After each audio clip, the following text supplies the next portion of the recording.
नमस्कार दोस्तों, मेरा नाम है विजय कुमार गिरी और मैं आप लोगों का एक बार फिर से स्वागत करता हूं अपने YouTube चैनल जिसका नाम है सुगा क्लासेस फॉर एग्रीकल्चर। दोस्तों, आज हम सब लोग इंस्टेंट हार्टिकल्चर का 44वां लेक्चर पढ़ने वाले हैं। इसमें हम आज से स्टार्ट करने वाले हैं प्लांटेशन क्रॉप के बारे में पढ़ना। इससे पहले मैंने टेम्परेट क्रॉप्स की कुछ जो क्रॉप्स थी उसको पढ़ाया, जो कुछ सब ट्रॉपिकल था उसको पढ़ाया। आज से हम पढ़ने वाले हैं प्लांटेशन क्रॉप के बारे में, जिसमें हम आने वाले लेक्चरों में पढ़ेंगे कोकोनट के बारे में, टी के बारे में, कॉफी के बारे में, अरेका नट के बारे में और ढेर सारे और भी क्रॉप्स हैं जो प्लांटेशन क्रॉप्स हैं, उनके बारे में हम आगे वाले लेक्चरों में पढ़ेंगे। तो आज वाले लेक्चर में हम पढ़ने वाले हैं कोकोनट के बारे में। बिकॉज ऑफ ये बहुत लंबी क्रॉप है, कोकोनट की जो क्रॉप है काफी लंबी है, इसी वजह से हम इसको दो पार्ट में डिवाइड कर पढ़ेंगे। तो आज हम इसका केवल पहला पार्ट पढ़ेंगे। आने वाले लेक्चर में जो 45वां लेक्चर हम लेके आएंगे उसमें कोकोनट का हम दूसरा पार्ट लेके आएंगे। ठीक, तो चलिए आज हम कोकोनट का पहला पार्ट स्टार्ट करते हैं। बिल्कुल स्टार्टिंग से जानने का प्रयास करते हैं कि कोकोनट है होता कैसे है और कौन कौन से क्वेश्चन इससे बन सकते हैं एग्जाम में। तो सबसे पहले जान लेते हैं कि कोकोनट क्या है। कोकोनट एक ऐसा प्लांटेशन क्रॉप्स है। अब इसको थोड़ा सा जान लेते हैं, प्लांटेशन क्रॉप्स होती क्या है।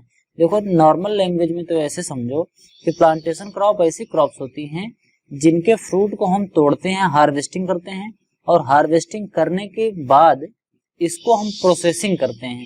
We can not consume the fruit after just harvesting. ठीक, क्यों? क्योंकि ये हार्वेस्टिंग करके तुरंत हम खा नहीं सकते, खाने लायक तब नहीं होते। जैसे आम है, पेड़ से तोड़ा और खा लिया, अमरूद है तोड़ा और खा लिया, आंवला है तोड़ा और खा लिया, लेकिन इसमें ऐसे नहीं हम कर सकते।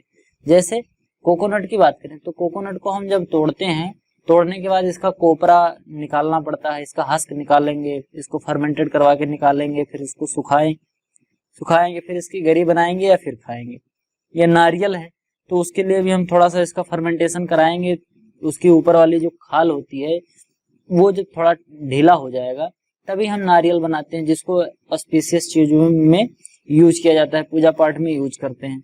तो वैसा हम कब कर पाते हैं? थोड़ा प्रोसेसिंग करने के बाद। ठीक, जैसे चाय पत्ती है तो चाय पत्ती की हरी हरी पत्ती तोड़ के लाएंगे तो तुरंत हम थोड़ी उसको पिएंगे। टी की बात कर रहे हैं, उसको हमें थोड़ी प्रोसेसिंग करनी पड़ेगी, फर्मेंटेड करके फिर चाय की पत्ती बनाएंगे, तब उससे चाय बना के पिएंगे। इस तरीके से कॉफी है, कॉफी को भी आगे प्रोसेसिंग करनी पड़ती है। तो प्लांटेशन क्रॉप से जो हार्वेस्टिंग करते हैं, हार्वेस्टिंग करेंगे उसके बाद प्रोसेसिंग करेंगे। ये हो गई हार्वेस्टिंग, हार्वेस्टिंग के बाद प्रोसेसिंग, उसके बाद अब कंजम्पशन होगा। ये तो होगा प्लांटेशन क्रॉप में ऐसे होता है। जबकि जो फ्रूट क्रॉप्स होती हैं उसमें क्या होता है, हार्वेस्टिंग हो गया और सीधे कंजम्पशन, हार्वेस्ट किया और कंज्यूम कर लिया, ऐसे कर सकते हैं डायरेक्ट। हाँ, वो बात दूसरी है कि जैसे हमने मैंगो तोड़ा, उसके बाद प्रोसेसिंग करके उसका अचार बनाया, फिर कंज्यूम किया, वो दूसरी चीज है। लेकिन इसमें तो मैंडेटरी है, मतलब बिना करे हम कंज्यूम ही नहीं कर सकते। समझ गए?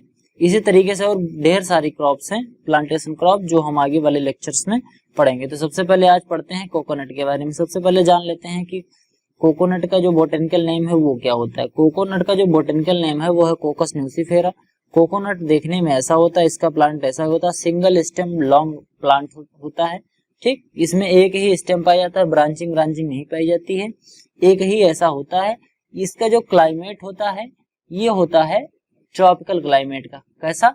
ट्रॉपिकल क्लाइमेट का, यानी कि जो कोस्टल एरिया है वहां पर इसको ज्यादा सनशाइन चाहिए। ये सनशाइन के प्रति ज्यादा, मतलब इसको सनलाइट अगर अच्छे से मिलती रहे, ह्यूमिडिटी अच्छी मिलती रहे, टेम्परेचर भी ज्यादा मिलता रहे, तो ये उसके लिए सबसे फेवरेबल टेम्परेचर, सबसे फेवरेबल क्लाइमेट होता है। समझ गए बात? अब जान लेते हैं इसका जो फैमिली है वो, इसका फैमिली क्या है। इसकी फैमिली है एरिकेसी। जैसे टेम्परेट क्रॉप जो हम पढ़ा रहे थे टेम्परेट क्रॉप जो हम पढ़ा रहे थे, तो टेम्परेट क्रॉप में रोजेसी फैमिली की बहुत ढेर सारी क्रॉप्स पढ़ाए थे। उसी तरीके से जब हम ट्रॉपिकल क्रॉप या प्लांटेशन क्रॉप में अब जब स्टार्ट कर रहे हैं तो इसमें एरिकेसी फैमिली की बहुत ढेर सारी क्रॉप्स हैं। तो उसी में से एक क्रॉप है कोकोनट, इसकी फैमिली क्या है? एरिकेसी है।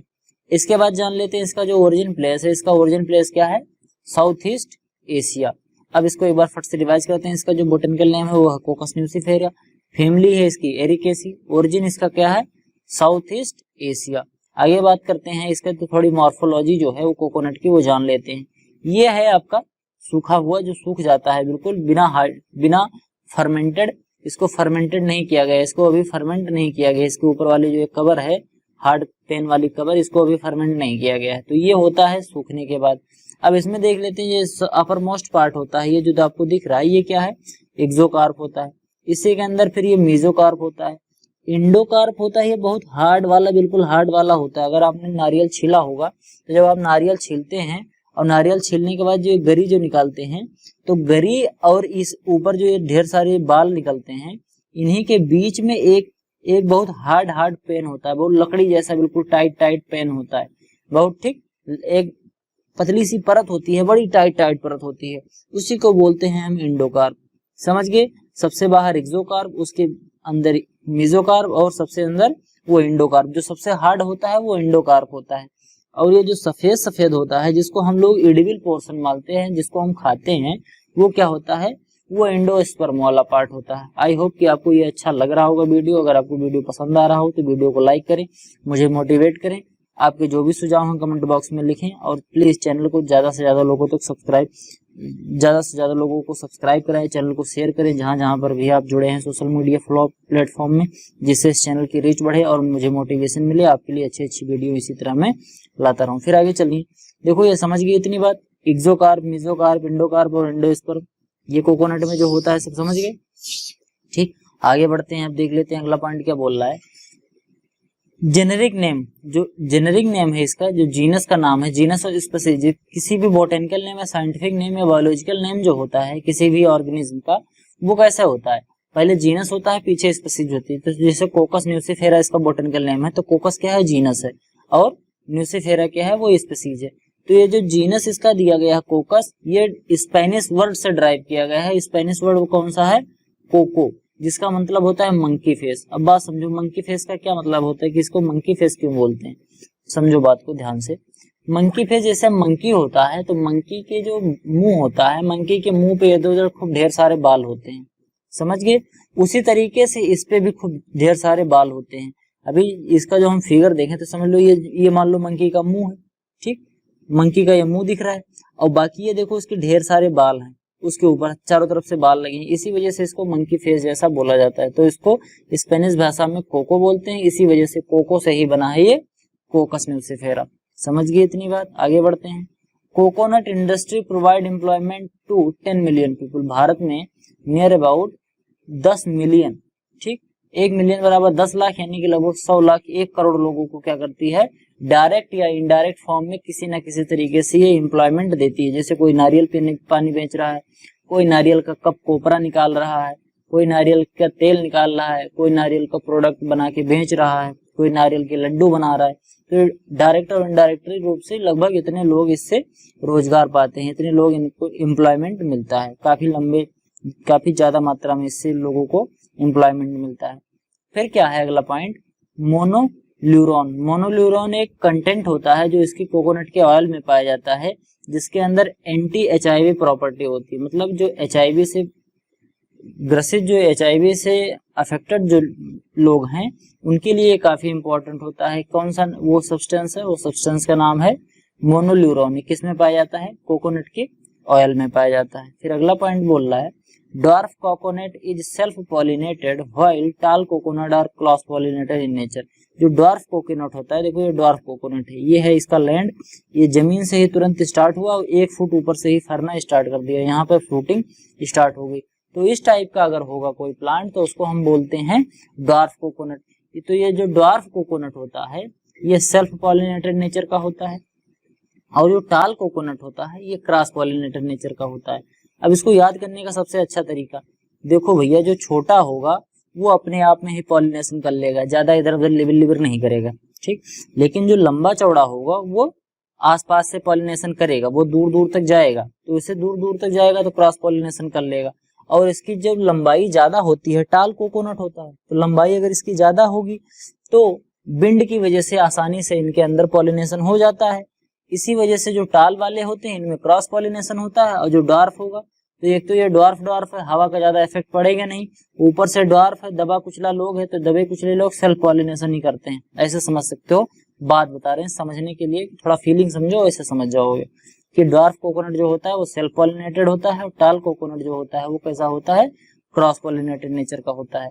अब आगे बात करते हैं, अगला जो पॉइंट बोल रहा है, कोकोनट यील्ड 80 to 100 नट पर पाम पर ईयर, यानी कि एक पौधे में एक साल में लगभग 80 से 100 नट लगते हैं, यानी कि 80 से 100 नारियल के फल लगेंगे एक पौधे पर, और एक साल में एक पौधे पर 80 से 100 नट लगते हैं। समझ गए? अब जितने पौधे में जितने होंगे उतने हिसाब से फिर उतने 1 हेक्टेयर में नट लग जाएंगे।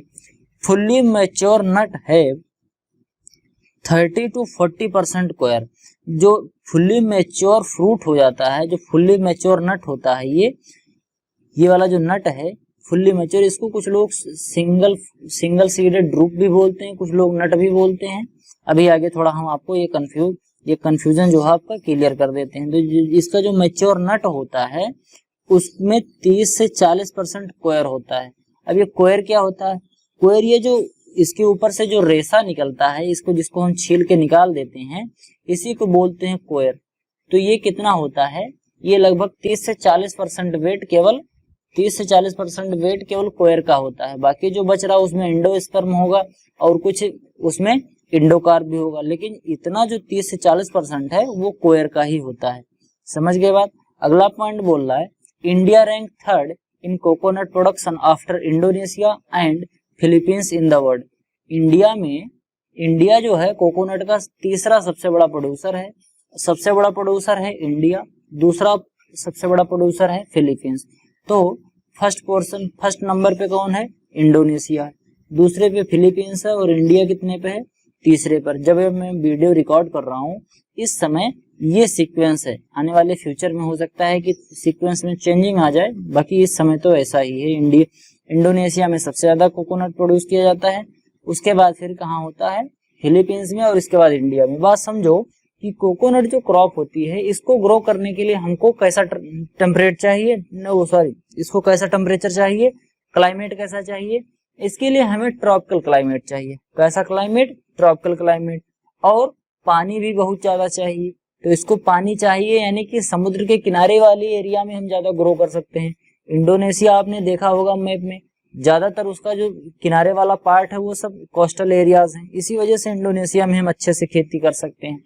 और कोकोनट की जो खेती होती है इंडिया में वो साउथ इंडिया में ही होती है, क्योंकि साउथ इंडिया जो है ये कोस्टल एरिया से बिलोंग करता है। जैसे मुंबई है, मुंबई में भी इसकी बहुत अच्छी खेती होती है, क्योंकि कोस्टल एरिया, यानी कोस्टल एरिया पे जो समुद्र के किनारे वाले एरियाज हैं वहां पर कोकोनट की अच्छी खेती होती है। क्योंकि कोकोनट की जो क्रॉप होती है इसको बहुत पानी चाहिए, और क्लाइमेट जो है इसको ट्रॉपिकल क्लाइमेट चाहिए। तो ट्रॉपिकल क्लाइमेट समुद्र के किनारे ही मिलता है।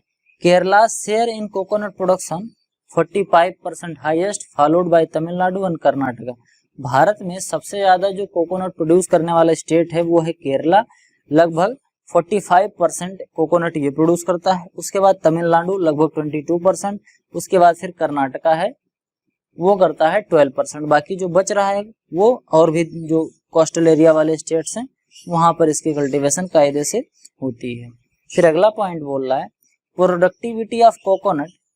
कोकोनट की जो प्रोडक्टिविटी है 7,608, ठीक, 7,608 नट पर हेक्टेयर। इतना नट पर हेक्टेयर, इतना एक हेक्टेयर में इतना नट होता है। In the India is the best the world, मतलब प्रोडक्टिविटी पूरे विश्व में सबसे ज्यादा प्रोडक्टिविटी कहाँ है? इंडिया में है। जबकि प्रोडक्शन कहाँ है? इंडोनेशिया और फिलीपींस में है। लेकिन प्रोडक्टिविटी के मामले में अगर हम बात करें तो प्रोडक्टिविटी सबसे ज्यादा कहाँ पर है? वो है इंडिया में। समझ गए? प्रोडक्टिविटी सबसे ज्यादा इंडिया की है। अब आगे बात करते हैं इसके जो फ्रूट होता है, इसके फ्रूट को हम सिंगल सीडेड ड्रूप फ्रूट बोलते हैं। क्या बोलते हैं? सिंगल सीडेड ड्रूप फ्रूट बोलते हैं, क्योंकि इसके अंदर जो सीड होता है वो एक ही होता है। इसका इंडोस्पर्म जो कोपरा हम बोलते हैं वो एक ही होता है, तो इसी वजह से इसको कहते हैं सिंगल सीडेड ड्रूप। वो जो बड़ा सा हम गिरी खाते हैं, गिरी जो लेके आते हैं, वही होता है इसका सीड, जिसको हम इंडोस्पर्म कह के खा लेते हैं। समझ गए बात? अब देखो ऑप्टिमम टेम्परेचर क्या होता है इसको ग्रो करने का? ये होता है 27 डिग्री सेंटीग्रेड। अगर through out the year temperature 27 degree के आसपास रहेगा, यानी कि कम हो जाए 4-7 डिग्री, 25 तक आ जाए, 20 तक आ जाए, और बढ़ जाए तो कहाँ तक चला जाए? 30-32 तक चला जाए, तो इतना टेम्परेचर जो है वो कोकोनट के प्रोडक्शन के लिए बहुत ही अच्छा माना जाता है। फिर अगला जो पॉइंट है maximum productivity of coconut in Maharashtra. Productivity की बात करें तो सबसे ज्यादा प्रोडक्टिविटी भारत में कहाँ है? महाराष्ट्र में। प्रोडक्शन कहाँ था? प्रोडक्शन था, बताओ कहाँ था? अभी तुरंत बताया है, केरल था कि कर्नाटका था? केरला था। समझ गए बात? तो इसका जो प्रोडक्टिविटी है वो महाराष्ट्र में है और जो प्रोडक्शन है वो कहाँ पर है? केरला में है। समझ गए इतनी बात? अब बात समझते हैं कि महाराष्ट्र में इसका प्रोडक्टिविटी ज्यादा क्यों है। जो केरला में हम प्रोड्यूस करते हैं उसमें ज्यादातर पोर्शन कोकोनट ऑयल बनाने में यूज होता है या फिर नारियल या गरी बनाने में यूज करते हैं, जबकि जो महाराष्ट्र में ज्यादा यूज किया जाता है ये नारियल पानी के लिए यूज करते हैं। तो नारियल पानी के लिए नजदीक नजदीक लगा देंगे, एक नारियल बेचने से उनको पैसा मिलेगा, नारियल चाहे छोटा हो चाहे बड़ा हो, उससे तो उनको मतलब नहीं, क्वालिटी से ज्यादा थोड़ी मतलब रहता नहीं है, क्योंकि उनको उससे ऑयल तो निकालना नहीं है। तो इसी वजह से वहाँ नारियल पानी लोग ज्यादा पीते हैं, इसी वजह से वहां पर प्रोडक्टिविटी ज्यादा हो गई। थोड़ा पास पास लगाते हैं, हाई डेंसिटी प्लांटिंग करते हैं, जिससे नंबर ऑफ जो नट्स हैं वो ज्यादा हो जाते हैं। Near about 2621 nuts per hectare you can produce in Maharashtra reason.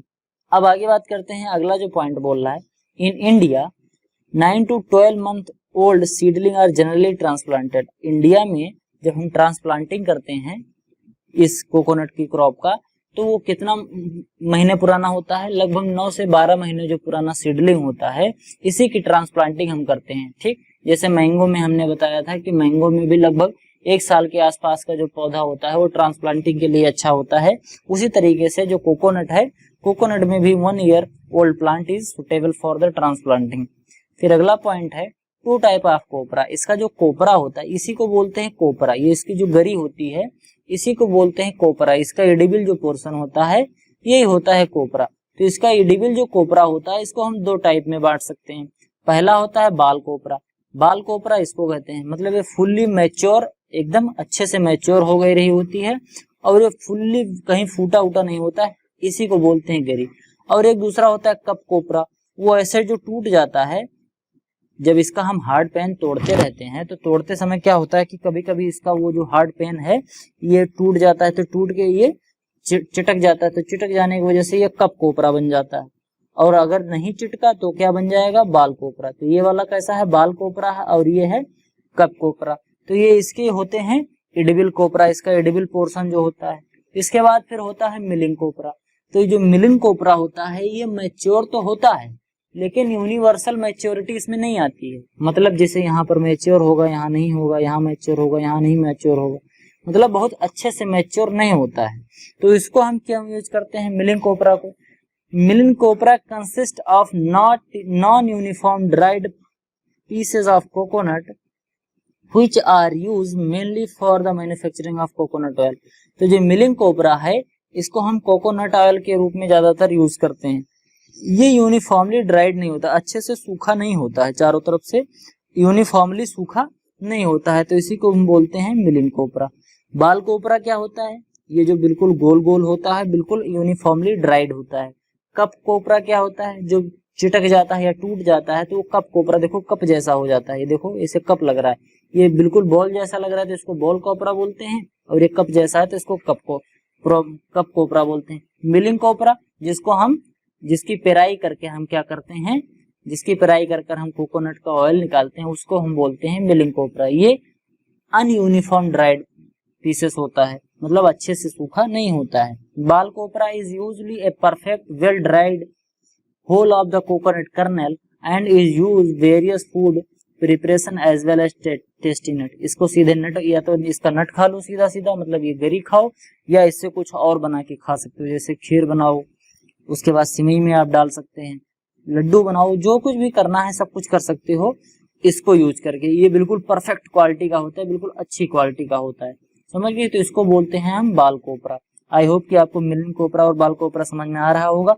अगर आपको समझ में आ रहा हो तो वीडियो को लाइक करते चलें, मेरा मोटिवेशन बढ़ाएं। आपके वीडियो को लाइक करने से और कमेंट करने से मेरा मोटिवेशन बहुत बढ़ता है, तो आप ये जरूर किया कीजिए। इन Kerala 60 to 65% of total coconut product is converted into milling copra। Kerala में जो कोकोनट प्रोड्यूस किया जाता है उसमें से 60 to 65% जो कोकोनट होता है वो मिलिंग कोपरा में कन्वर्ट कर दिया जाता है, यानी कि उसका ऑयल निकाल लेते हैं, कोकोनट ऑयल ही निकाल लेते हैं। ठीक, केरला में जितना हम कोकोनट प्रोड्यूस करते हैं उसका नियर अबाउट 60 to 65% किस में यूज करते हैं, मिलिंग कोपरा में करते हैं।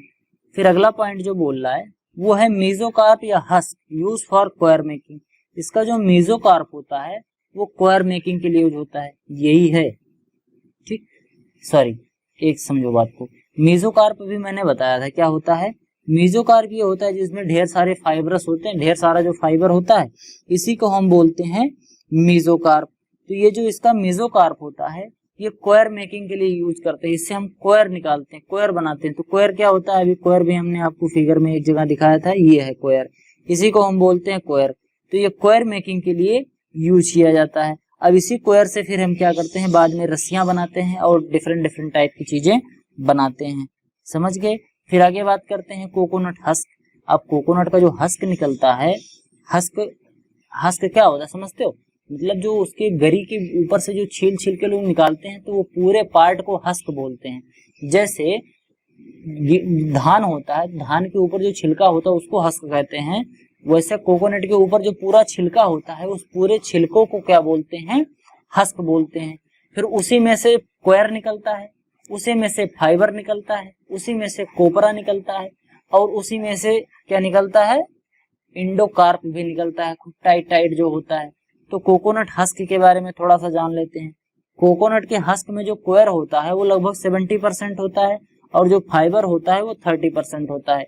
यही फाइबर, यही रेशा होता है जिससे हम रस्सियां बनाते हैं।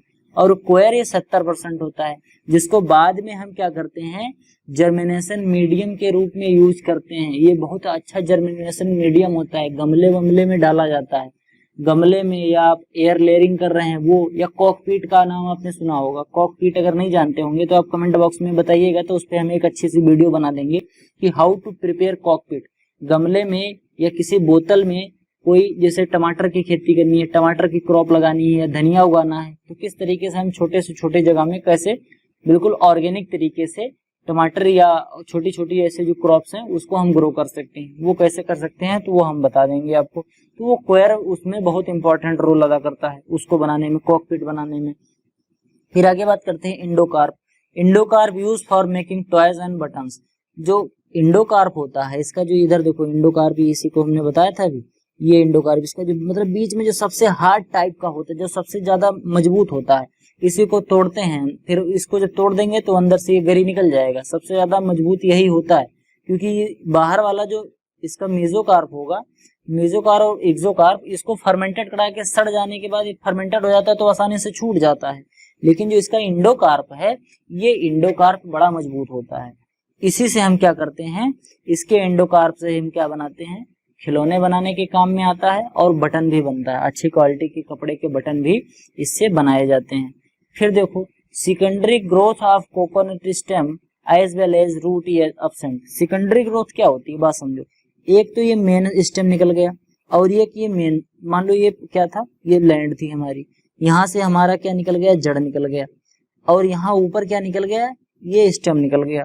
तो सेकेंडरी क्या होता है, अगर बगल से यहाँ ब्रांचिंग होने लगे स्टेम में और रूट में भी ऐसे ऐसे ब्रांचिंग होने लगे तो इसको हम बोलते हैं secondary growth of stem, secondary growth of root. अगर रूट में सेकेंडरी और फिर ये टर्सरी ग्रोथ, फिर ये उसके आगे फिर ऐसे मतलब तीसरी चौथी ऐसे जड़ें होती हैं। लेकिन ये सब चीजें किस में पाई जाती हैं, ये सब पाया जाएगा मैंगो में और दूसरी टाइप की क्रॉप्स में पाया जाता है, जबकि कोकोनट में ये नहीं पाया जाता है। सेकेंडरी ग्रोथ इसमें टोटली एब्सेंट होती है। क्यों? क्योंकि एक ही ब्रांच निकलेगा, ये इनफाइनाइट टाइम के लिए ऐसे बढ़ता रहेगा, रुकेगा नहीं, जब तक ये चलेगा तब तक ऐसे बढ़ता रहेगा, इसमें कोई और ब्रांच नहीं निकलेगी। इसकी जड़ का भी यही हाल है, ऐसे ढेर सारी जड़ यहीं से निकलती हैं, जिनको हम अपस्थानिक जड़ बोलते हैं। ऐसे ढेर सारी जड़ निकलेंगी, जड़ों में ब्रांचिंग नहीं होती। देखो इसमें कहीं भी किसी भी जड़ की ब्रांचिंग नहीं है, ऐसे ऐसे ब्रांच नहीं निकला है किसी जड़ में। ध्यान से देखो जो हमने लगाया यहीं से ढेर सारी ऐसे जड़ निकली है, अपस्थानिक जड़, जैसे गन्ने में निकलती हैं वैसे जड़ निकली है। तो इसमें सेकेंडरी जो इसका वो होता है ग्रोथ, ये भी इसके अंदर एब्सेंट होता है। सेकेंडरी ग्रोथ कोकोनट में नहीं होती है, चाहे वो रूट हो और चाहे वो स्टेम हो। फिर आगे बात करते हैं, coconut is a heliotropic plant. Heliotropic plant का मतलब होता है जो सनलाइट को ज्यादा लव करता हो, मतलब जिसको सनलाइट बहुत अच्छा लगता हो, जितना ज्यादा सनलाइट मिलेगा उसको उतना ही अच्छा है। अगर सनलाइट कम पड़ रही है तो वो अच्छे से प्रोडक्शन नहीं दे पाएगा, इसीलिए इसको हम बोलते हैं हेलियोट्रॉपिक प्लांट, यानी कि the plant who love sunshine, इसी वजह से इसको बोलते हैं हेलियोट्रॉपिक प्लांट्स। तो आज की वीडियो में केवल इतना ही। अगर आपको वीडियो पसंद आया हो तो वीडियो को लाइक करते चलें। मिलते हैं कल इसके अगले पार्ट में, तब तक इजाजत दीजिए, धन्यवाद।